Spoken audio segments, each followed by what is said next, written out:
Welcome to Talk Plus Water, the podcast that takes a deep dive into the world of water with those making waves. My name is Todd Butler, and I'm your host for Talk Plus Water. I'm also the editor-in-chief of Texas Plus Water and the Texas Water Journal.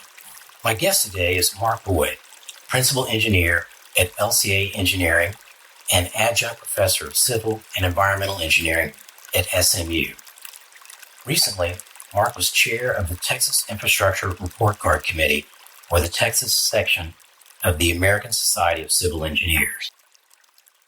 Well, thanks for having me. It's my pleasure to be here. Great. So let's start out with your background in water. How did you first become involved with water? Well, my answer might be a little unusual, but I'll tell you what, like everyone, my first involvement with water started with my first sippy cup.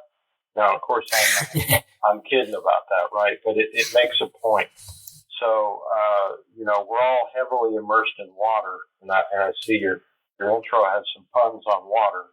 So we're all heavily immersed in water from the get-go, and whether we realize it or not, what kind of water we're immersed in, it's kind of a matter of whether or not you take access to clean water for granted. So how did I get that appreciation and context? Well, I was born in Lahore, Pakistan, which is a semi-arid place. It's a place that it does rain, but it doesn't rain very much for most of the year, June to September during monsoon season. And I don't remember a whole lot about it. 3 years there, but my dad told stories, and he, amongst the Kipling S stories of the mongoose and the cobras and the trips to the Taj Mahal, he also talked a lot about lack of infrastructure.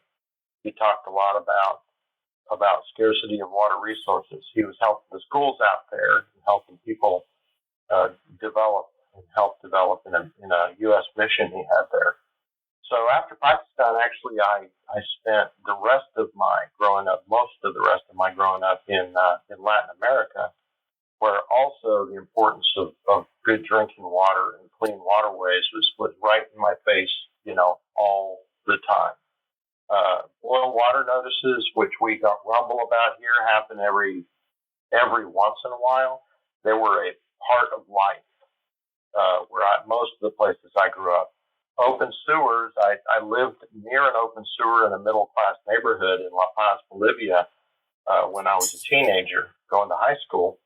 And so that's kind of shocking. But I didn't really decide to become a water engineer even at that point. It's just set the stage, I think, for that decision. I actually talk a lot about this in an article I wrote in the Texas Civil Engineer, February 2021 article, if y'all want to read about it. But really, I was hoping to follow in my dad's footsteps, Dr. Claude Boyd. Now, he wasn't an engineer, but he was into helping people and making a difference in some ways in infrastructure. So I went on to earn my doctorate at SMU, changed my major in my first year, really, and did follow my dad's footsteps because, as you've introduced, I'm an adjunct professor at SMU and been so for over 20 years teaching water classes and graduate water classes. That's in addition to my full-time job at LCA Environmental. That's great. So what did your father teach? Where did he teach? Well, he originally taught at Penn State University, but he got a grant to go to Pakistan. My mom was pregnant with me, and my mom had never been out of the country. Not sure my dad had even, but that was to go develop teacher training. And the grant was to develop teacher training and translate textbooks in Pakistan, in Lahore, where I was born. Wow. Have you had a chance to travel much during your professional career and see some of these other places where, water issues are so important? Absolutely. I've revisited some of those places, in fact, that I grew up in, because my wife is from Bolivia.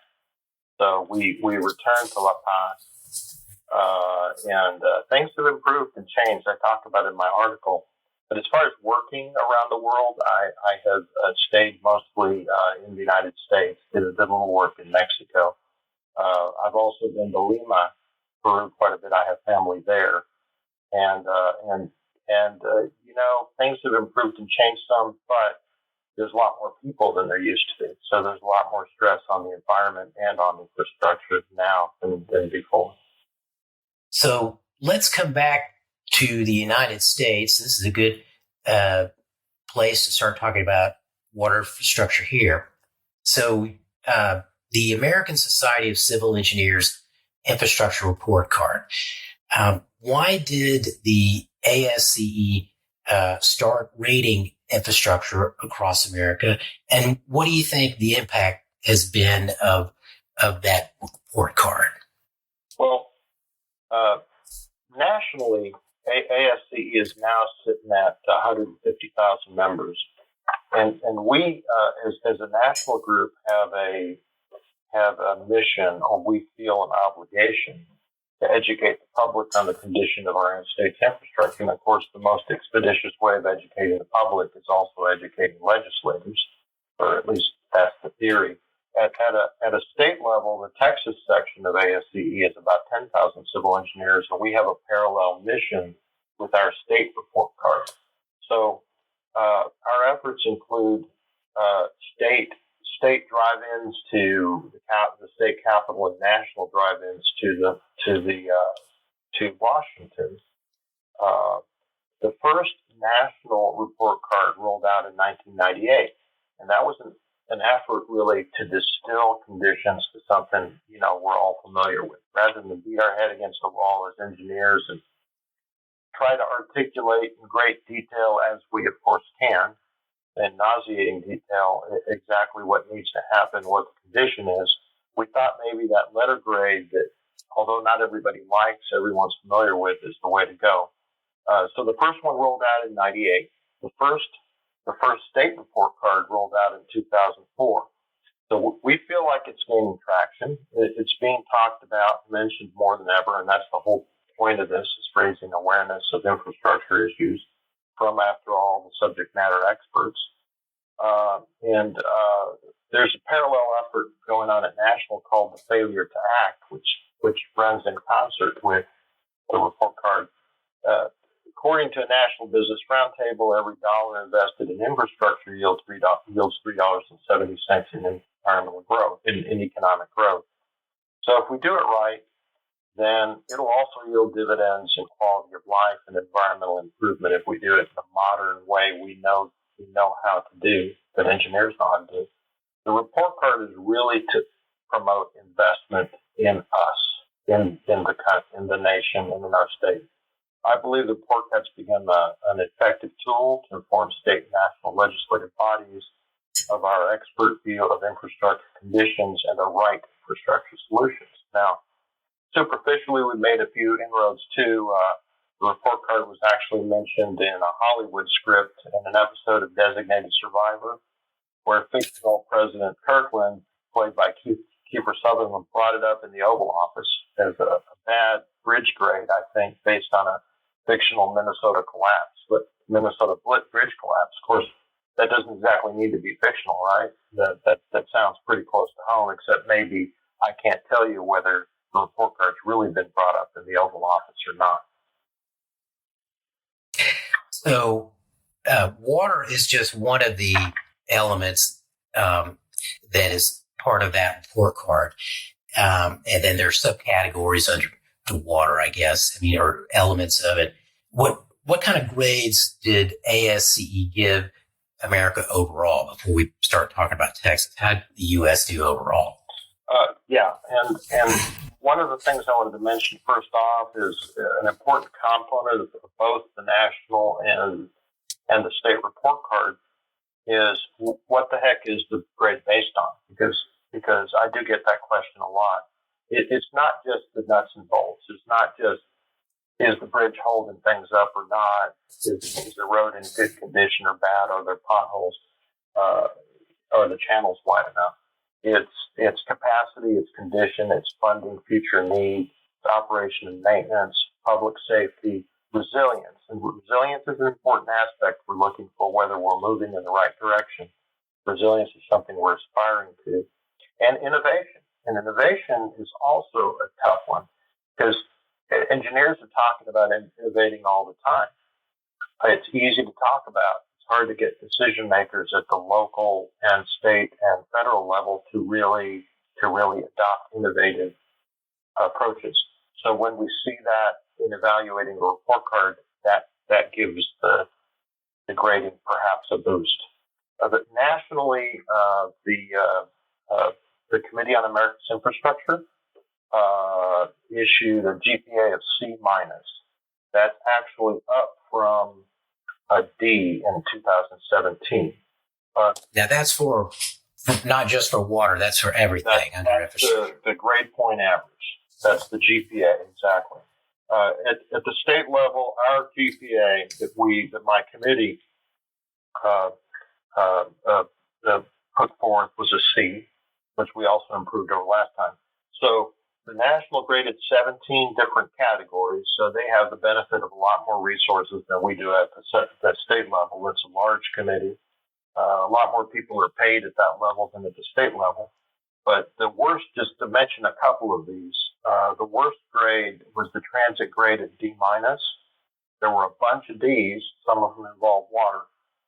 Roads, schools, hazardous waste, stormwater, which we call here in Texas flood risk mitigation, inland waterways, transit, levees, and wastewater all got a D grade, anywhere from a D minus to a D plus. The best grades in the national were Bs and a B minus for ports and a B for rail. And the rail is not the transit got a very bad grade. It was the worst grade. This is freight rail, got a B. Water related on national, to summarize that, excuse me, drinking water was a C minus at national, stormwater was a D, wastewater D plus, dams a D, and levees a D. So not a pretty picture from the report card standpoint nationally. So I'm curious, have those been pretty steady since '98, or have you seen them go up or go down in general? Just any kind of impression about how those have moved, those grades for the U.S.? I think nationally, if you look at the end of the program here, I'll give the link to it, but you can look back at the history of the report card. But nationally, maybe possibly very creepy, slow progress upwards. For instance, the GPA did move up from a D plus in 2017 to a C minus, which means some of the categories did improve. Now, sometimes the categories take a slide back, and oftentimes they stay about the same. I mean, the idea is just to be persistent in our message and hope that this will steadily take hold in the consciousness that it truly is an investment in infrastructure that we benefit from. So staying on the national level and thinking about the investment in infrastructure that you just mentioned, there's, of course, a federal stimulus bill that is working its way through the U.S. Senate. And there is a lot of money in that bill that is reserved for water-related infrastructure. Just curious how you think the outlook is if that bill passes, kind of the way we see it right now. I guess, that could still be amended.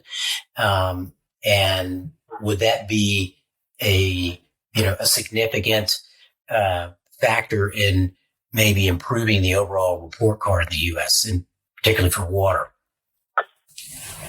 Well, I'm really glad you asked that question this week, because there's a lot going on this week. They are under amendment discussions right now. Last Wednesday, the Senate voted to move forward with the agreement, and they voted in pretty wide margin. 17 Republicans joined Democrats to vote for moving forward. And Sunday night, they finalized some of the legislation language that are being discussed right now. The and yes, you're right. It could change, but some of this probably won't change remarkably. What's in the bipartisan agreement as of just a day or two ago is a total of $1 trillion that they tagged for infrastructure spending bill. But what we've identified that's related specifically to ASC infrastructure report card categories is about $550 billion. And that runs the gamut: $110 billion for roads, bridges, $11 billion for trucking safety and traffic, which and includes some oil and gas pipeline modernization. $39 billion for public transit repair, which addresses the poor transit grid. $66 billion for passenger freight rail repair, which says maybe we'll improve upon the good grade that rail freight got. That's always a good thing. $7.5 billion for electric vehicle charging, $7.5 billion for low carbon electric buses and ferries. Port infrastructure, $17 billion.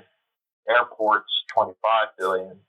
So here we get to some water areas. $50 billion for cyber resiliency, wildfire, flood mitigation, ecosystem weatherization, but specifically $55 billion for water infrastructure. That'd be drinking water, stormwater, and wastewater, which is greatly needed. The national gave itself very poor grades in those categories. One I like to see, because I practice in this area also in the sense of water quality protection, is $21 billion for environmental remediation, hazardous waste cleanups. That's very much needed, and $73 billion for nation's power. So the answer is, if it finally pushes through, yes, that would affect the Committee on America's Infrastructure's outlook 3 or 4 years from now when they're producing their report card, right? We also look at, well, it's been passed, it's been implemented. How was it implemented? Was the money spent wisely, properly, effectively, of course? But money funding always influences the grade because it's one of the metrics. Our position, and I've spoken with national public relations about this, our position at state and national level on the legislative approach is that we support it. It's a good start. But nationally, we identified a $2.59 trillion funding deficit for all the infrastructure categories. So $550 billion is exactly just that, a good start.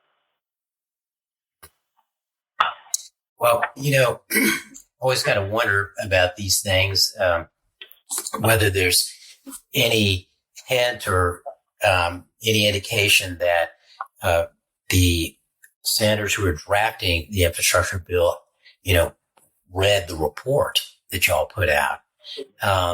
It seemed like that would be a pretty good place to start if you were trying to draft a bill on infrastructures, to take a look at what engineers in the United States think are the priorities. But I don't know if there's any way to know whether that ever came up in their conversations or not.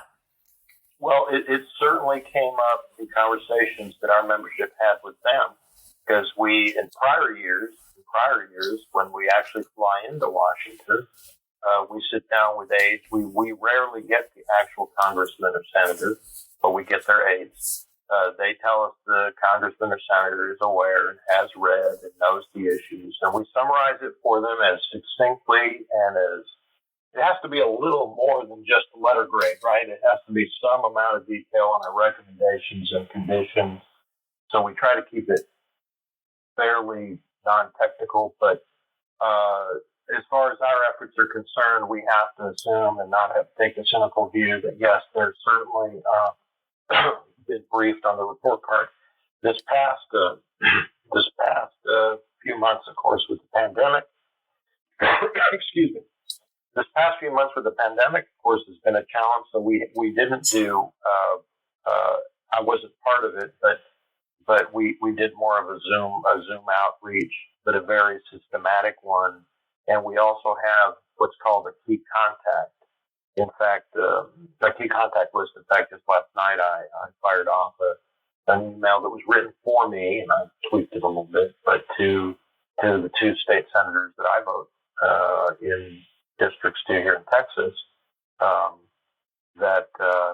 that look, we support this infrastructure bill, and it does as far as the broader category goes in lockstep to the report card. It is the important thing is in the detail how it's implemented, and that goes to where the funding is going at state level and how decision makers decide to prioritize where the money needs to go. So I've been in a number of those same kind of meetings in DC, and always kind of, every once in a while we would have the senator or congressman at the meeting, but most of the time it's the staff, and always judged how seriously we were being taken by the age of the staffer. It seems like the person who just graduated from college and they're like just starting out. If that's a person you get, it generally is a reflection that that member of Congress is maybe not taking it so seriously. If you get the senior person, then they're the ones who are really running the show in that office, and you're always kind of hoping that they will be the ones who show up at the meeting. It's because it's a better sign, right? Yes, and for all of us as a group at ASC, when we go, it's hit or miss. We gather up afterwards. I've been involved in one Washington fly-in, and in one case, I did get an incredibly young staffer, or seemed to be very young anyway, and in other cases, not so much. So as a group, I think sometimes we hit, sometimes we miss, but it's been since '98, I think, a pretty persistent, growing, sort of a din or echo out into the wilderness from us, from ASCE, that's slowly gaining some kind of awareness and traction. So from the national level, let's come back to Texas. I remember when the report card came out here, it was right at the end or a few days after Winter Storm Uri. And, if, people were listening, don't recall what happened there. That's when, a lot of people in Texas in February, didn't have any power or water. My family, we didn't have water for a week. And so when that came out, I was like, wow, I guess this is just a coincidence that it came out, right after that event. But I thought that was, in a lot of ways, is perfect timing for your effort there, because at least I imagine this, which probably not the case, that hey, people in the legislature here, since the legislature was in session, they're gonna take that report and they're gonna read it. The regular session of the legislature ended at the end of May, and the Governor Abbott, and the leadership in the legislature vowed to address the root vulnerabilities of our power and water supply issues that were uncovered by the storm. Now that session's over, how do you think they did? Well, it was pretty interesting timing, wasn't it? There's good and bad to that. It certainly brought to the attention of some of the vulnerabilities of infrastructure. From our point of view, in the Committee on Texas Infrastructure Report Card Committee, which is 55 really hardworking engineers that I work with, they had been working for a whole year. Really, our data and our grades are based on information through the end of 2020, and the beginning of 2021 is simply drafting it up and publishing it. So the timing was almost precise, and unfortunately, we call it the big elephant in the room for one standpoint, which is that the energy grade got a B plus. Now, to some, which is the best grade in the report card. Getting that just for a moment, but the storm left 4.5 million Texans without power. And the most recent information I've seen is upwards of around 700 deaths that are either indirectly or directly tied to that storm. So it was a devastating event. Some people freezing to death in their own homes. But we certainly got a lot of questions about it. Just wanted to clarify here that, and I've done it several times in presentations, we urged the Committee on Emergency Infrastructure to allow us to evaluate the electric grid separately from the oil and gas situation in Texas. And they didn't want us to deviate from the pattern, from the national pattern, so we issued a single grade. The truth is that Texas leads the U.S. and the world in oil and gas production, the energy innovator, and oil production has increased dramatically over the last 7 or 8 years. So we stand by our B+ grade, but here's what we did. We formed a committee that was very similar, and I'm in the middle of working on it with it. It's very similar to the committee we formed after Hurricane Harvey. We presented a report to the legislature, and some of our flood plan recommendations and funding recommendations were followed, which led, by the way, to an improvement in the grade. Well, we are in the middle of producing a report on the winter storms. We're trying to make it apolitical. I wouldn't say bipartisan because it's not going to be a political document. It's just an apolitical document by engineers that addresses not just the winter storm, we call it beyond storms, but we address the vulnerability of the grid, not just as it relates to the grid itself and service to the public, but as it relates to all the other infrastructure, water and wastewater and transportation included, and how it's interconnected. Try to inform the public and legislators on how it's interconnected, and also we're going a great deal into how, what happened and what to do about it. Now, as far as the question about legislation, I want to stay in my lane on that, but I can tell you that rather than citing a bunch of House bills, and I'm sure to make a mistake, there are basically 4 categories for the legislation. Just let me cherry pick some stuff. In the category of changes to governance, you have the overhaul of ERCOT, you have the establishment of ERCOT Board Selection Committee, and we have the creation of the Texas Energy Reliability Council, another council. That's not really something that, the report card addresses. It addresses hard transmission infrastructure, which in reality, I'm told, really kind of held up during the storm. It's the feeding of the transmission through the process that really failed. Now, the other part of the legislature that legislature addressed changes to the structure of the electric market. That includes things like changes to procurement and pricing of wholesale energy and reliability products. Now, here's where we get to changes to reduce the risk. Here's where we get to something that's more in our wheelhouse. Although the committee is addressing everything because we have people from all angles. So we have energy consultants that definitely know about market forces and about governance. But the requirement for weatherization and emergency preparedness is something that we are focused in on in the report and in the committee. A little bit different take, I think, but we're focused in on it. And that's in the legislation. We're glad to see that in the legislation. We'll have to see what kind of detail will come out of that, what kind of timing is going to come out of that. And a designation and regulation of critical gas supply chain is in there, which is also needed. I'm just cherry picking some stuff. But then the 4th category that really the legislation addresses is changes to address the actual cost of the February storm, which includes the process of using the rainy day fund to finance non-electric cooperative ERCOT defaults, among other things. So the process of securing weatherization, storm hardening, and system restoration costs. Now, again, that seems like they did a lot, but my answer is going to be very similar to the national to the national bill, which is that will what they promulgated, legislated, prevent an event such as we just experienced?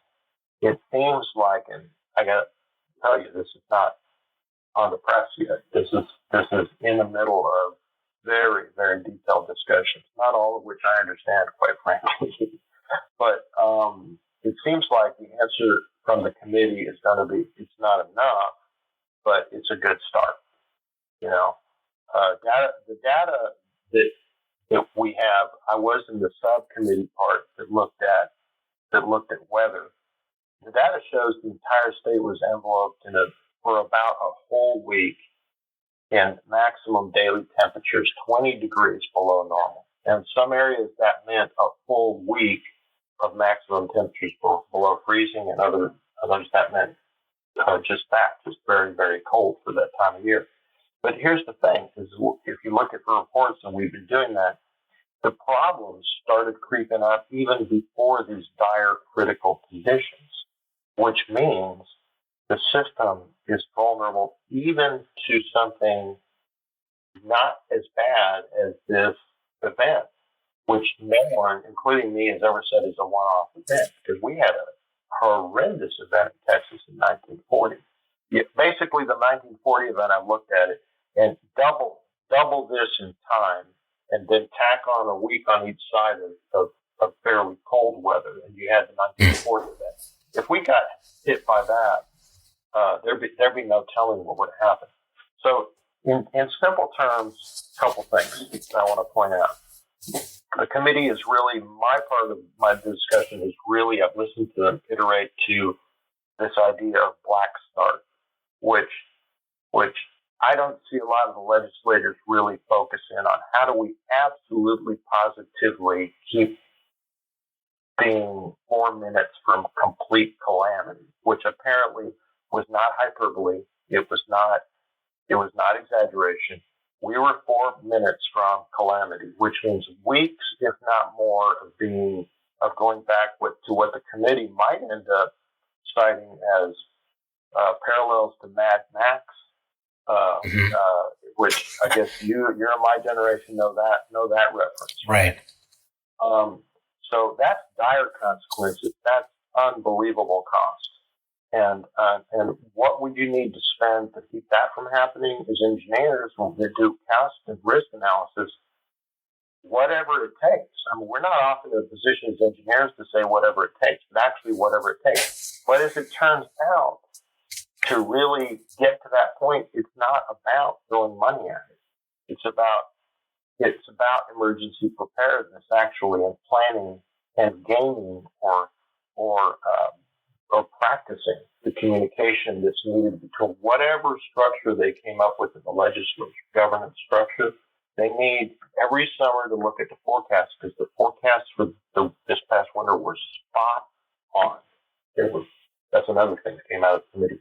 The forecast months, the long-term forecasts were spot on.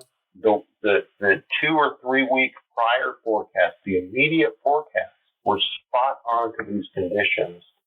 And we looked at what ERCOT's emergency preparedness condition was set to, and it was not set to what was forecast. Now, a couple of other things on that that might be of interest if you think we have time. But the black start generators. I'm not sure that the public or legislators are aware of what they do at each generating point. But what they actually do, they have generators that will help them pop back the grid back up in their local area. All right. So if they can't feed off of some grid that's functioning at a less than optimal level, actually start their generator back up when they've come down for whatever reason, because of winterizing, because of lack of winterizing, for whatever reason they're down. So those generators themselves need fuel. Most of the black start generators are single fuel generators. Most of them are not dual fuel. So the two fuels, as I understand it, would be diesel and natural gas. All right. So most of them are actually natural gas. And furthermore, most of them don't have on-site reserves to fuel up those generators. So They depend on transmission of natural gas during the crisis. And of course, the transmission of natural gas is down, the grid's down in the next grid over, which means that the transmission is cut off, which means the black start generators themselves can't function. So that's just one thing that's come out. It's detailed, I know, but to me, it was an epiphany. It was said, this doesn't seem like it should cost a lot of money to take care of, for instance. We're talking about maybe 30 or 60 days of dual fuel for every generator point.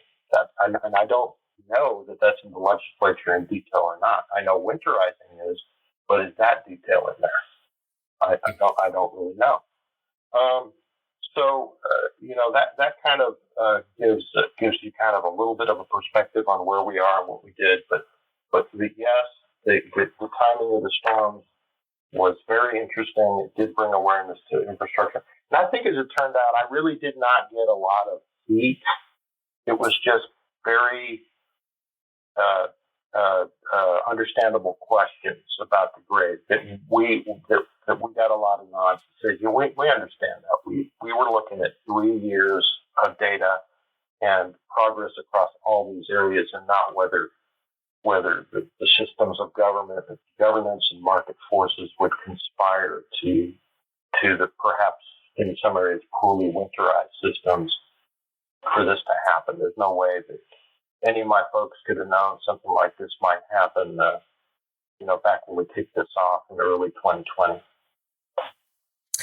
Well, when you think of, legislators responding to current events to take some action, all the times that I've worked with the legislature during, or usually after, droughts or floods, the drought had, ended in the summer or in the fall, or the flood had been in the spring or the fall. And here the legislature convenes in January. It has to be done by end of May. And, they usually don't have those events going on during the session. And so we're always trying to talk about, here's what just happened, or remind them that, hey, we're not out of this drought yet, and here's what's going to happen this summer. But I mean, you have this event right, during the session. And by the way, I had some very bad timing. I was in Montana and had been in Montana for months. And then, we moved back to Austin, and we're here to, just in time for, Winter Storm, Uri and all the aftermath. But, I was, had really high hopes that because of the timing of the event with the session going on, that we were going to come out of it with something, just would be, essentially a fundamental change in how we do things. And it's not really what happened, but at least we did get some measures that could help to prevent something like that again. But I don't know, were you surprised more wasn't done? No, I wasn't surprised. I was disappointed. But there's only you used to look at all the bills that would be considered, and they were doing that as part. It's almost like a special session that was needed just for the winter storms, because it gobbled up a lot of their time, but they still had to address other issues that they were dealing with. Of course, lots of those have nothing to do with infrastructure. The surprise, no, but that's exactly why we don't want to be in a position as a society to point fingers and say they didn't do enough. It's more like something more positive, say this is a good start. And in the case of what I've learned about a black start, my initial jumping into this, I really almost didn't become part of the committee because it gobbled up so much of my time last year, the report card did. But I couldn't help myself. And I was a little bit excited to actually try to calculate the recurrence interval of this winter storm event. And I have circled back around to say, well, this report is not going to include a calculation of that because it doesn't matter. It doesn't matter how low or high risk or high probability this event is. The grid cannot come near black start again. So and because of the way that 1,000 people a day are moving to Texas, and because a change in consuming energy is changing constantly, it doesn't have to be even anything as bad as this event to do this again until something is for this to happen again until some systemic changes are made across all these areas, governance and engineering and hardening, and not so much transmission, but transmission could always use some work. Right. I think there's a general,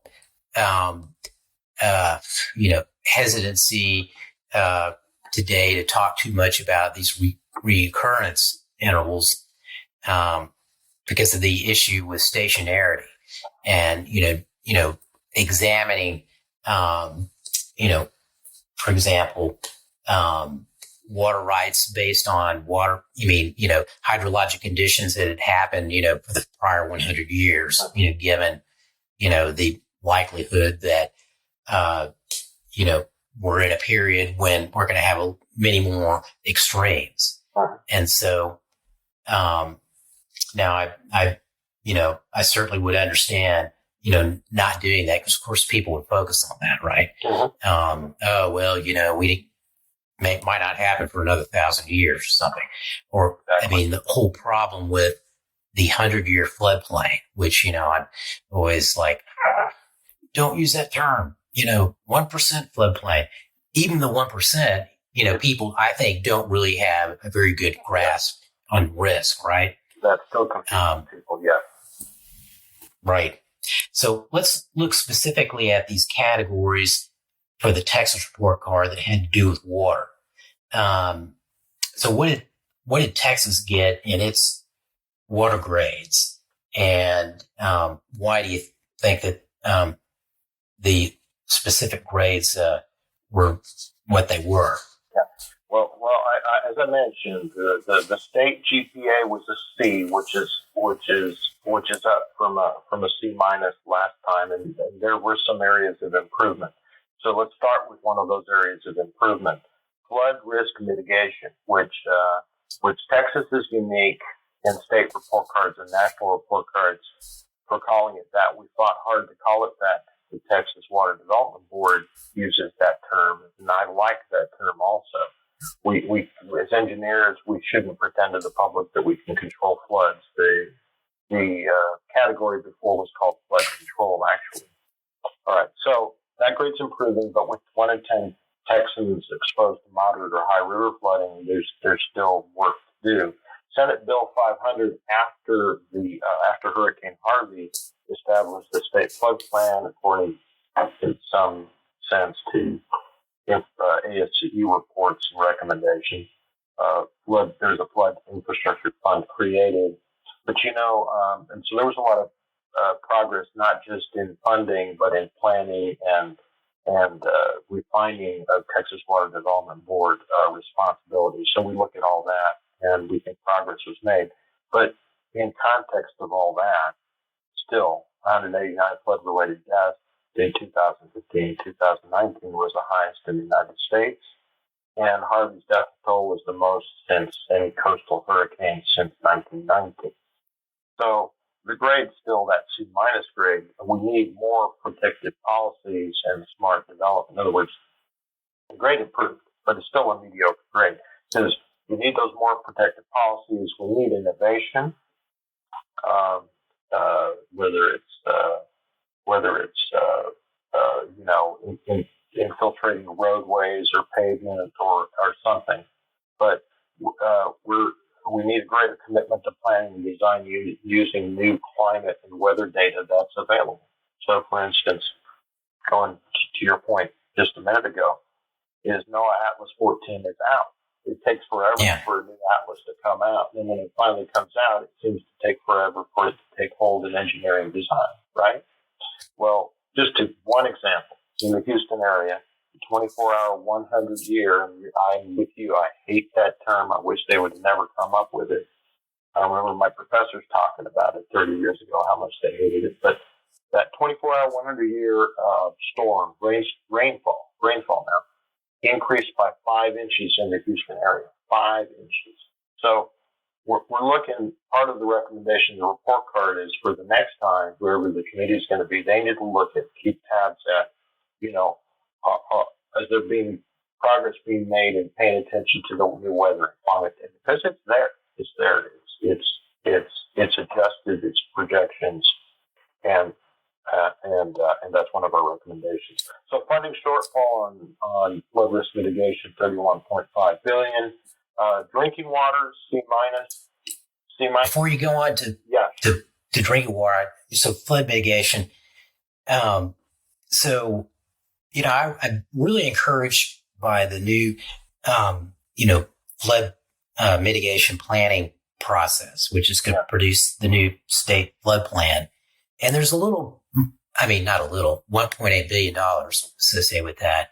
But, you do point out the magnitude of what's needed just over a 10-year period, $31.5 billion.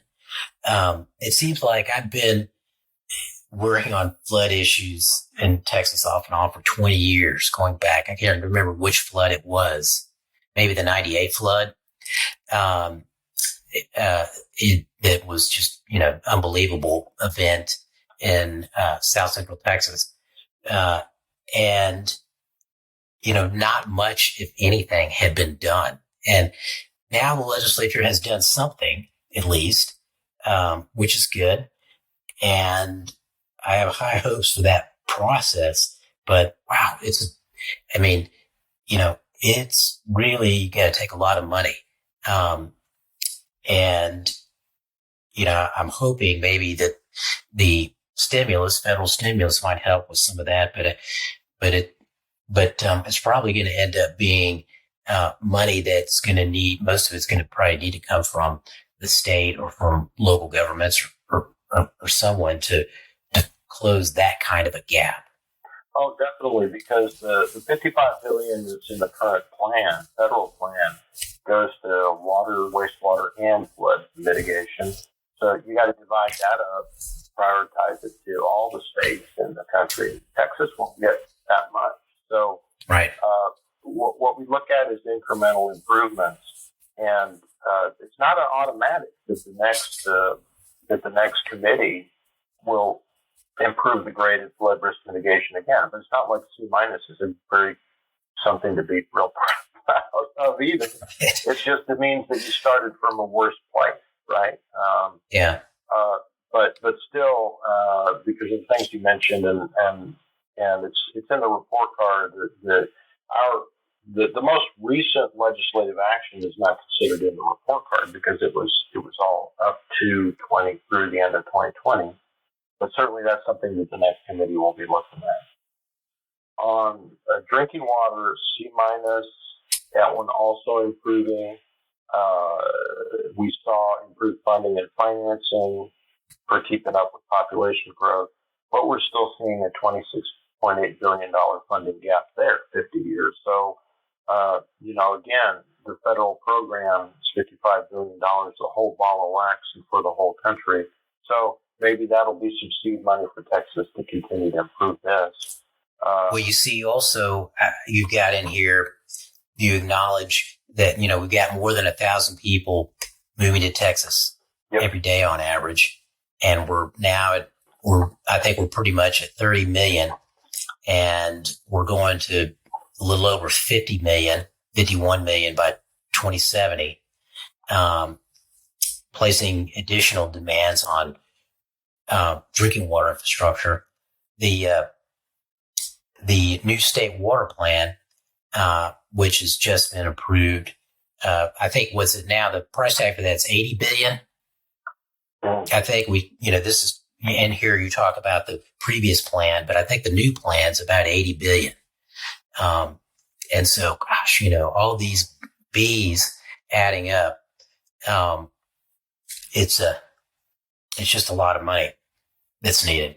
It's a lot of money, and I thought it was interesting. One of the flood risk mitigation chapters the committee chose to describe that it might be behoove the state to make sure it has a good mix of shovel-ready and study projects, right? Because spending all this money on studying for whatever issue du jour, flood risk, drinking water, wastewater, doesn't work well with the public. You need some things in front of them that says this is your dollars at work, kind of thing. But Right. you and I both attended the Texas Groundwater Conference, and I think that the key to resilience, perhaps in the drinking water area, it may be just continued improvement that I think the committee saw in conservation. It could be things like groundwater aquifer storage management, improvements in water conservation, conservation awareness, and use of water resources out there that don't have to be drinking water, that and brackish groundwater that can be used for industrial purposes. They can redirect or leave more of the freshwater sources for fresh water. So those are all, I think, points of optimism. We see some progress there. Wastewater, that was a bad grade, and it was a D, and it stayed the same from last time. But I tell you, the committee really just, the committee really debated hard and lobbied for a D minus. And what we had to point out was that, look, that may be in poor shape, but it's too close to an F. And the only F that a state report card has ever been issued for a state is Puerto Rico's not a state; they're a commonwealth. So ASE did issue a report card for Puerto Rico, and the energy grade in the wake of Hurricane Maria, which is within their evaluation period, was an F for energy. But we're not there with wastewater. But I tell you what, the sanitary sewer overflows have doubled over the last few years. That continues. The fees are not there. It's underfunded. If we're not seeing it already, we're going to see deterioration in surface water and possibly groundwater supplies because of that. But you know what? The thing about wastewater, we talk about this all the time, is that it's just not attractive. It's not easy to define the importance to the public of wastewater. It's flushed out of sight is flushed out of mind, I guess, right? Yeah. So, but yet it's so important because it's an interdependence with the drinking water infrastructure, the surface water, and groundwater quality protection.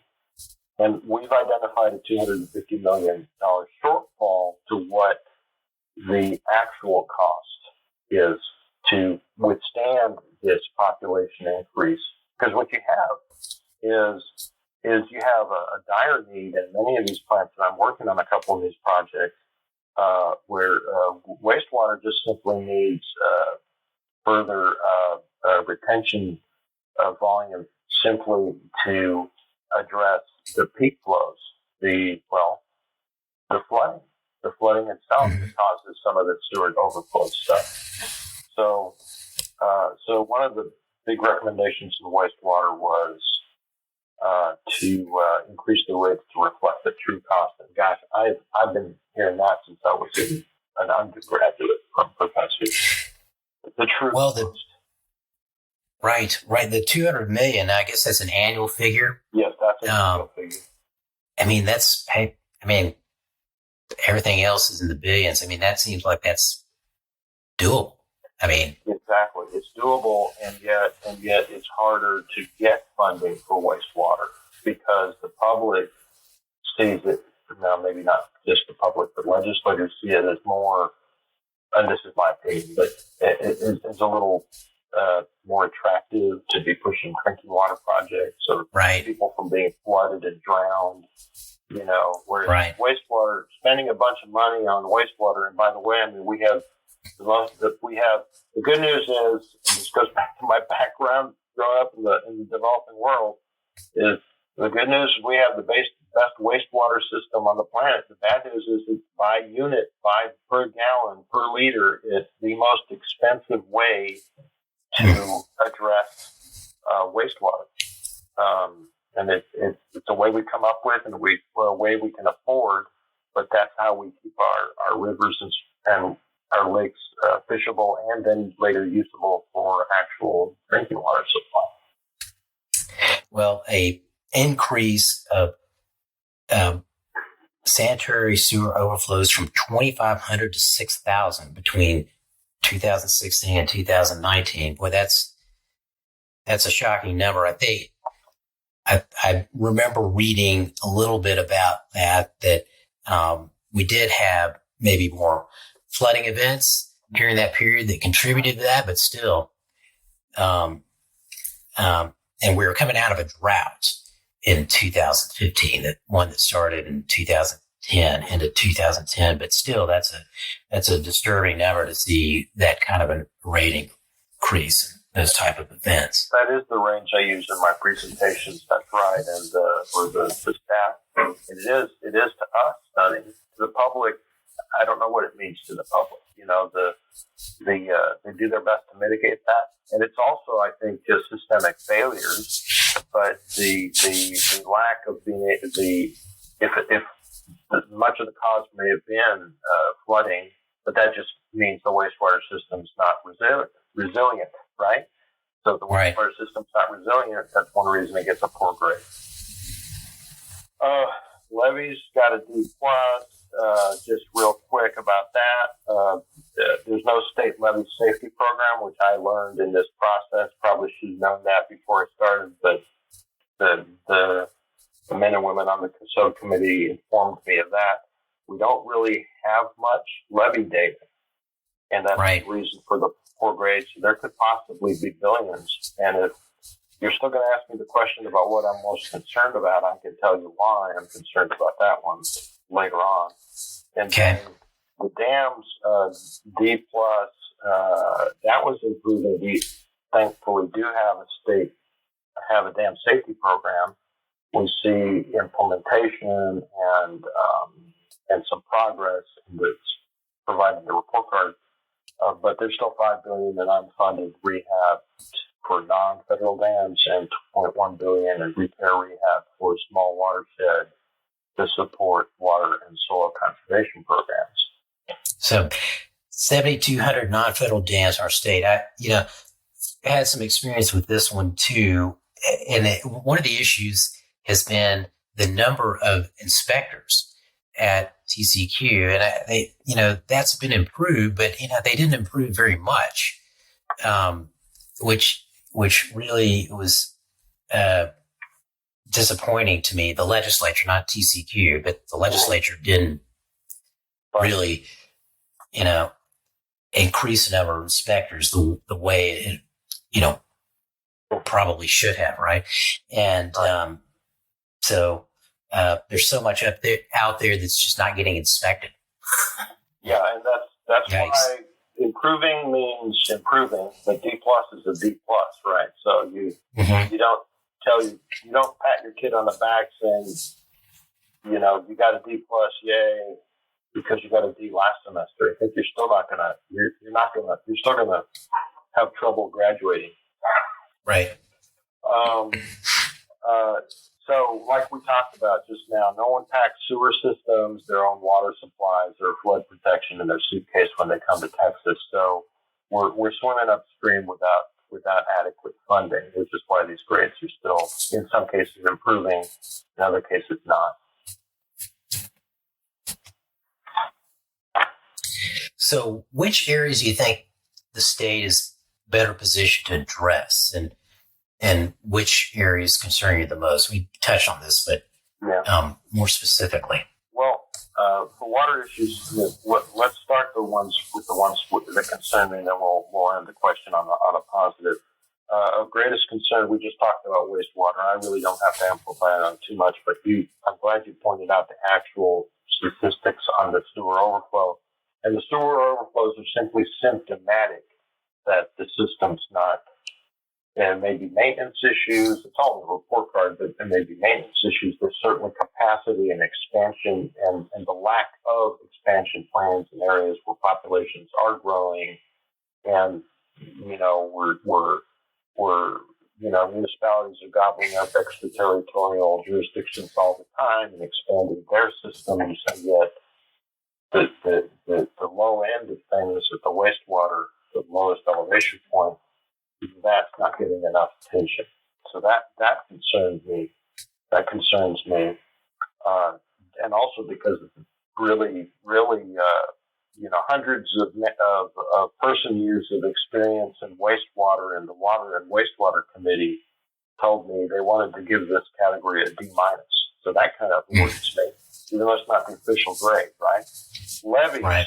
that one really scares me. We started to touch on it, but it turns out 1 million Texans and $127 billion in property are protected by levees in Texas. There are 327 systems, 567 miles, and 75% of those are screened, have no screened risk classification. So at least the dams have inspectors, and they have a process, and they have an agency. Levees don't. 100 miles are classified as high or very high risk, and there's no levee safety program, as we've said. So that definitely gives me pause, and we're hoping that someone will read our report and act on it at some point and create one of our recommendations as being a state levee program. I think it would be justified.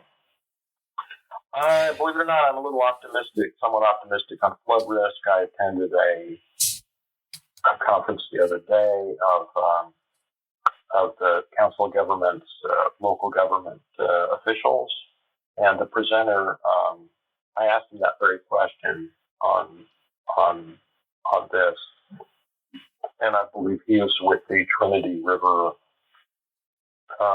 Authority.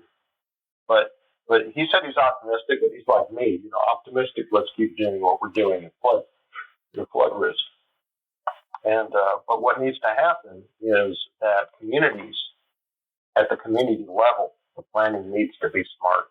It really needs to be smart. We can't backslide into being tempted to make, economic development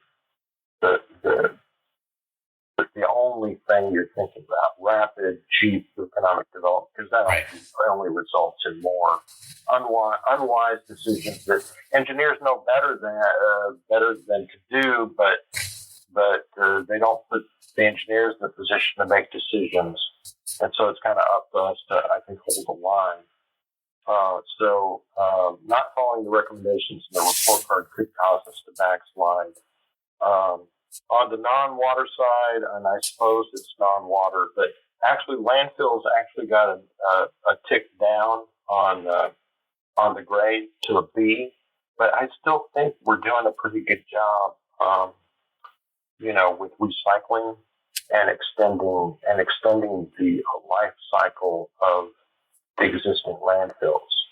And we certainly have some of the best designed landfills in the world. I think in the United States generally. People wouldn't believe, knowing the landfill engineers I know, what goes into designing a safe landfill. And I think that's a pretty mature infrastructure condition, and I'm pretty positive about that too. Well, we had an entire conversation on water infrastructure, and most of it was about Texas. And we didn't even mention the collapse of the two small dams in the Guadalupe River. I used to work for the Guadalupe Blanco River Authority, and those dams were built in the 1920s and 30s and lasted a long time. But maybe like many other things, in terms of our infrastructure, we expect to get so much more out of these projects than they were really designed for originally. And if we are, kind of hoping to just, keep nursing a lot of these facilities along, I mean, we've got to think much more about the need to properly fund the replacement, retirement, rehabilitation, maintenance, what have you, of that infrastructure. Thankfully, your report card gives us a roadmap to do that.